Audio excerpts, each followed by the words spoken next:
Okay.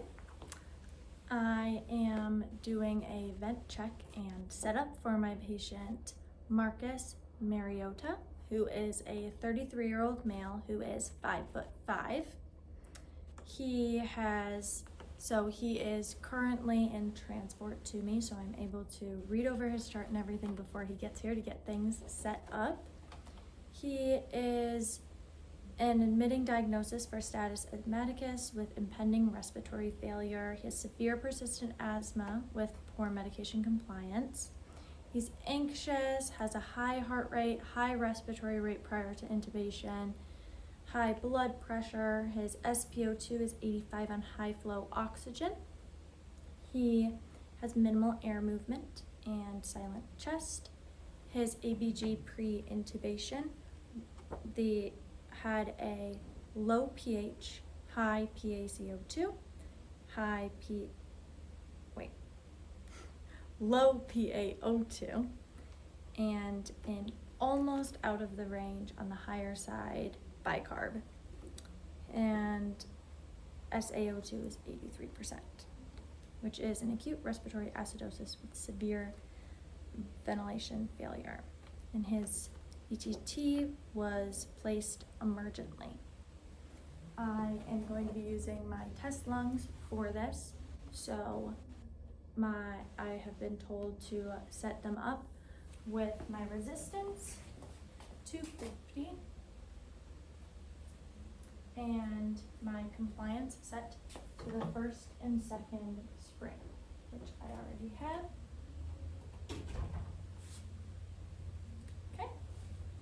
So I already did some of my math while waiting for my patient to arrive. I did my PF ratio based off of the ABG, which told me that I should be giving about 30% oxygen, although for this video I am going to be doing 21% just because it is a simulation. I have figured out that using his predicted body weight, and I was going to be going for 7 milliliters per kilogram for the tidal volume. I will be giving about 430. That will be my goal. I'm going to be doing a respiratory rate of 16. I'm going to be going up a little bit of the higher side just to try to blow off some of that CO2, and the minute volume for that would be appropriate. And yeah, so I am going to check for orders and decontaminate my hands with some hand sanitizer. I'm going to get some gloves.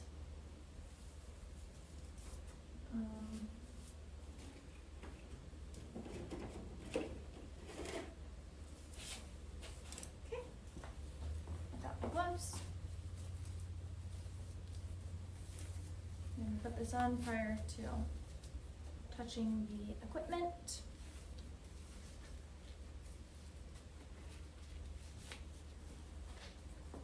I am going to plug in my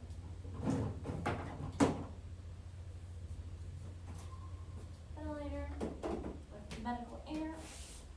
Wow. I think this is oxygen. And then I'm going to be plugging into a red outlet, which is important to note.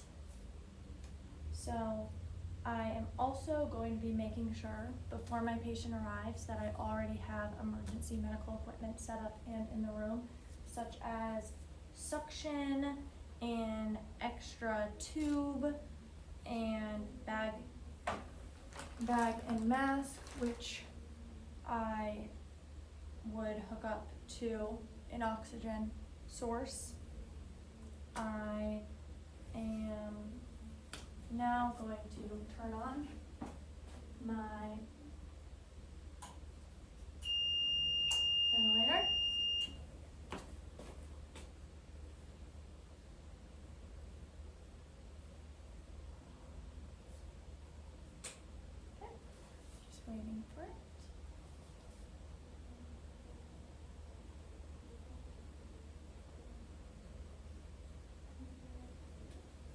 starting up, I'm going to use that PF ratio that I mentioned earlier with my predicted body weight calculation to find my tidal volume, and using that tidal volume to find about what type of respiratory rate I would want to use, but considering the circumstances, I can alter that a little bit depending on what my goal is, and my goal for this is going to want to be blowing off some of that CO2.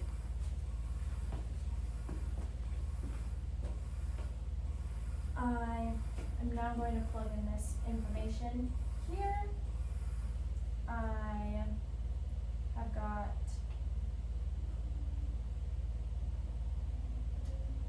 my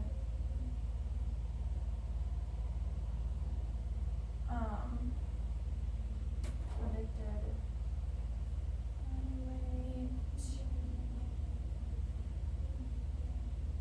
Yes, there it is. My predicted body weight of 61.5.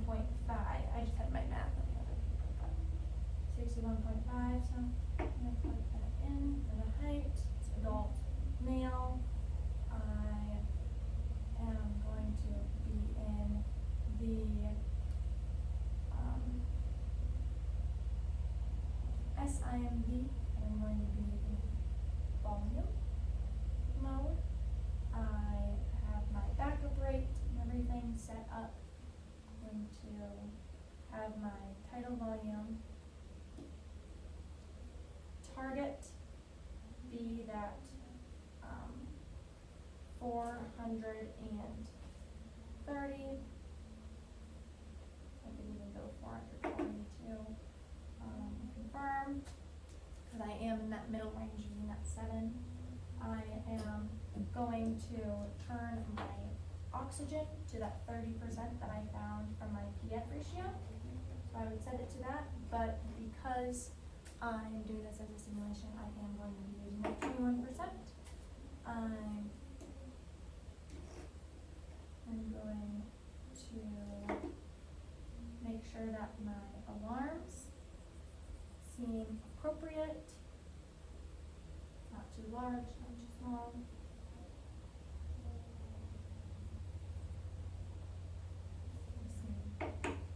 Good.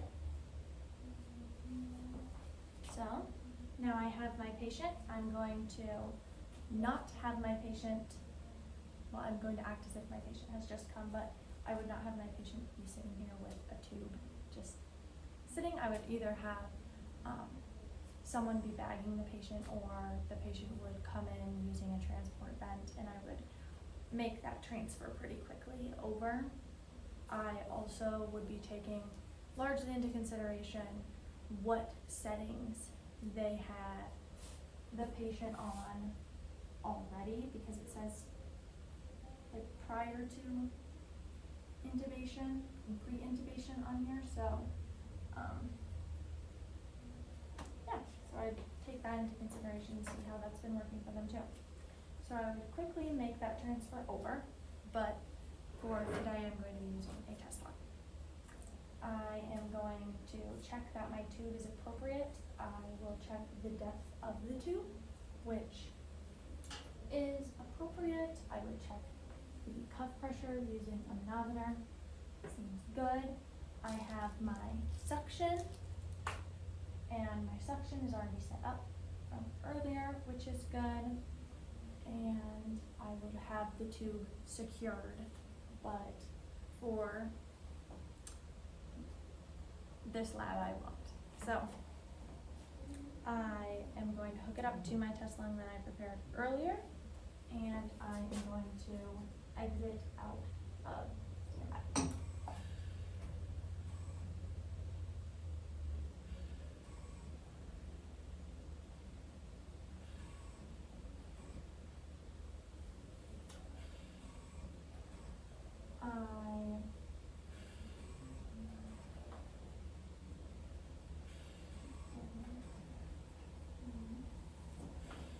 Are you looking at, yep, there we go. So my tidal volume expired. It's very similar to that of my target, which is good. I am at a decelerating pattern which is what I want, which is good. I see that the patient is not auto-peeping. I am coming back to 0 on all of my breaths. I did not mean to look into that. It's okay. I am getting a good minute volume. My peak pressure is appropriate. All of my pressures are appropriate. My patient looks comfortable. Now that I have them set up, I'm going to take a listen to their lungs. Their lungs sound clear. They seem to be ventilating very well. I did not hear any crackling or any sign of secretions, and so that would not be indicated at this time. So, yeah, my patient's overall appearance looks good. I'm looking at their vitals. They seem to be oxygenating well. If not, I could always change my settings with my PEEP. I could change, or my other numbers on here, or my oxygen as well. But they seem to be, my patient seems to be doing good. Going to now go and order a repeat ABG on my patient, and I'm going to reassess that in about 30 minutes just to see if I'm doing enough through the vent to blow off that CO2 and to get good levels for my patient. Okay, now I'm also going to perform an inspiratory hold and expiratory hold, making sure though that my patient is sedated. I'm going to go to tools, inspiratory hold, look back. I'm going to document that number. I'm going to go and do an expiratory hold as well. Again, because I am using a test lung and lab equipment, I usually would be pre-oxygenating at 100% before doing these maneuvers, but I do not want to be using our lovely oxygen in the wall. So, yeah, now I am going to just document everything that I did, all of the settings that I did as well, and everything, and I am going to leave and come back. Okay, so it's been a while, and it's time for me to do the vent check instead of the vent setup. So I decontaminated my hands already. I put on gloves. I don't want to waste the other pair of gloves, but now I'm going to come in here. I'm going to check again for my patient's wristband, last name and date of birth. Through that, I'm going to double check in the chart what our plan is for this patient and what's going on. And I'm going to first look at my patient. Looks like it's doing well. My vitals and everything look good. I'm going to listen to, I have a second stethoscope, I guess. I'll listen to the lungs again. Seem great. I'm going to re-look at that EVG. Looking great. My O2 seems to be improving. My CO2 seems to be going down, which is great. I'm going to order another one of those though. Even though it's getting better, I still would like to see even more movement. I'm going to look at this again. I'm seeing great volume still, great minute volume, great pressures, peak pressures. I'm going to pre-oxygenate and do that inspiratory hold again. And do the expiratory hold. I'm going to go record those numbers. I am going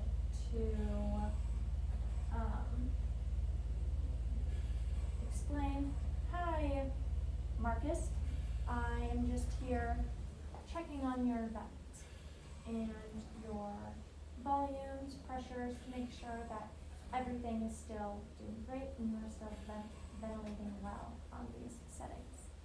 And seeing if there's anything that I can tweak or change to make it better.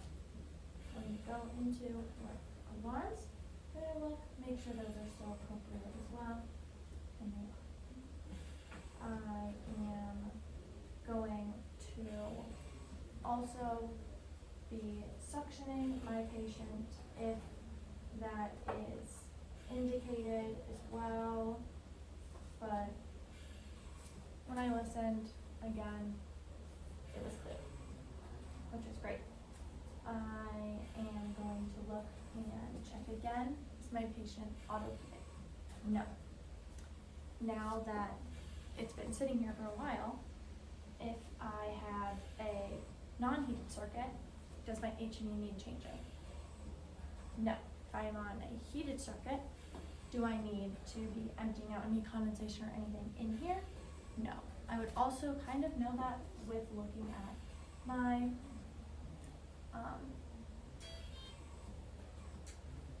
ventilator, and I would be able to see some changes in my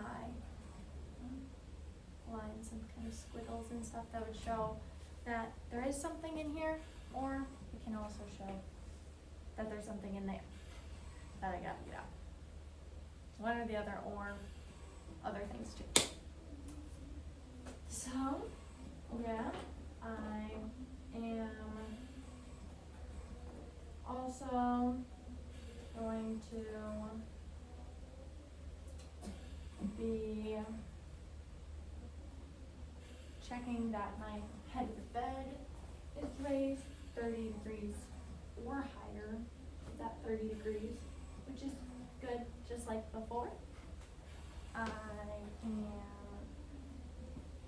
also going to document my findings again. I'll be coming back later to check on that ABG, and yeah, documenting everything, letting the physician know, making some recommendations. I think our settings that we're on right now are great. Can get the opinions of others as well, see what they would want to do. Yeah, I will decontaminate my equipment, decontaminate my hands, so I would be decontaminating those stethoscopes unless they were, well, I would still decontaminate them if they were staying in the room, but I would take them with me and decontaminate them if they were leaving the room with me. But yeah, the patient looks good, getting their good volumes. So I'll come back later to do the same thing again.